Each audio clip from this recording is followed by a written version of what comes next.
Olá, caro aluno! Esta é mais uma videoaula da disciplina Algorítmicos, em que falaremos sobre o recurso da programação, que são as funções. Nesta aula, você aprenderá sobre as etapas que deverão ser executadas para a criação e utilização de funções.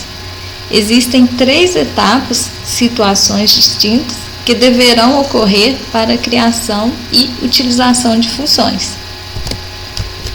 Na primeira etapa, você fará a declaração da função. Basicamente, declarar uma função significa você indicar, sinalizar que aquela função existe, ou seja, a partir dali ela pode ser utilizada.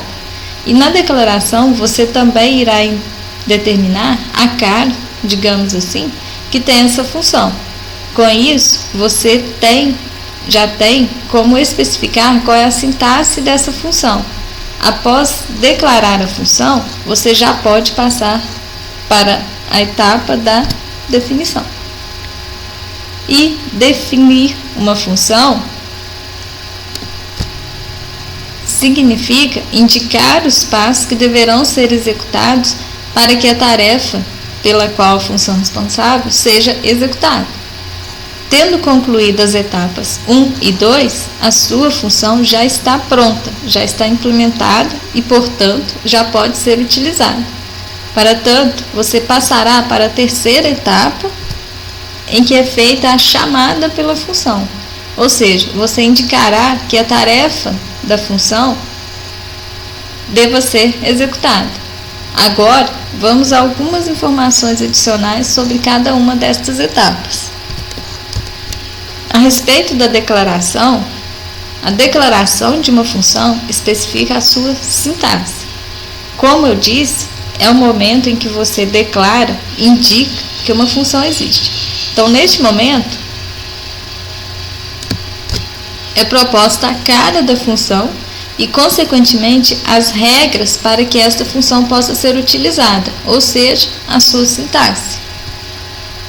A declaração de uma função corresponde à construção de um cabeçalho que deve apresentar tudo que o usuário da função, ou seja, o programador, nesse momento não estamos falando do usuário final do programa. Então, o programador precisa saber a respeito dessa função para utilizá-la no programa que está sendo desenvolvido. Bom, temos aqui um exemplo da declaração de uma função cujo nome escolhido para essa função foi comprar pães. Na declaração desta função está sendo indicado que, para a sua tarefa ser executada, deverá ser informado a quantidade de pães a ser comprado, como consta entre parênteses após o nome da função.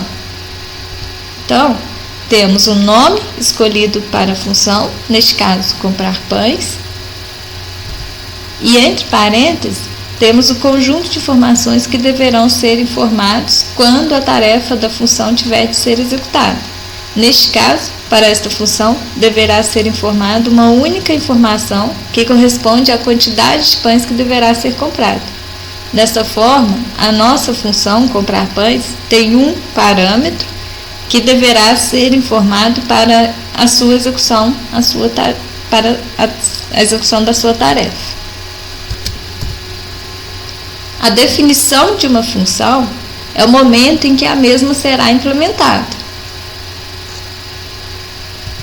Ou seja, definir uma função significa indicar, definir, implementar os passos que serão executados para que a tarefa seja cumprida.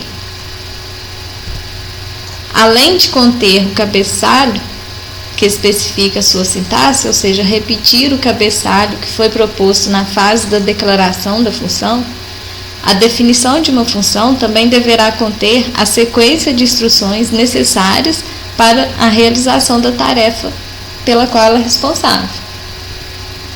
Voltando ao exemplo da função comprar pães,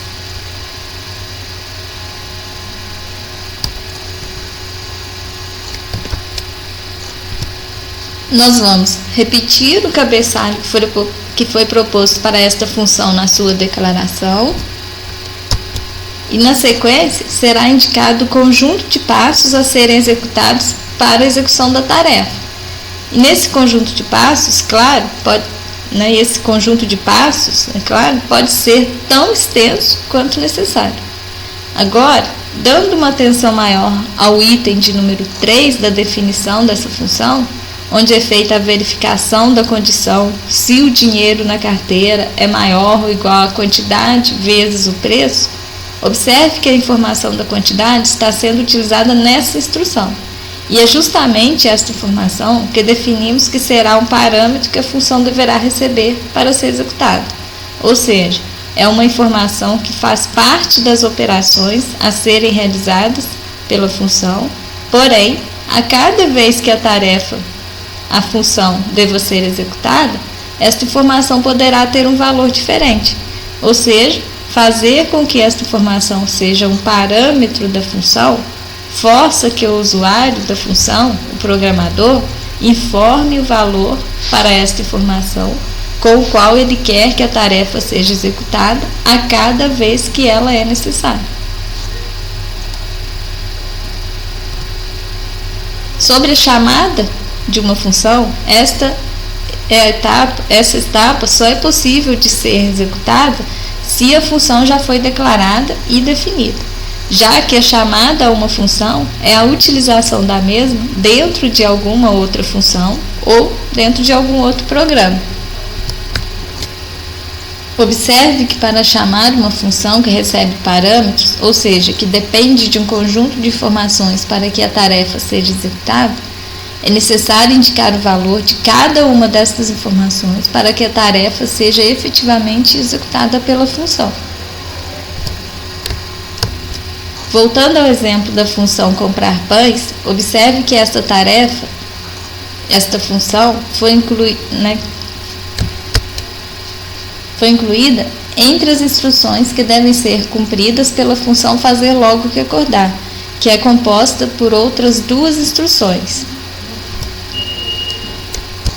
Observe no item 2 da definição da função fazer logo que acordar, que para que a tarefa pela qual a função comprar pães é responsável fosse incluída entre as duas ações, foi necessário incluir neste item o comando que consiste do nome da função comprar pães e indicar entre parênteses o valor a ser atribuído ao parâmetro desta função, no caso, a quantidade de pães a serem comprados, que já sabemos que ela depende deste valor para executar a sua tarefa, conforme declarado e definido.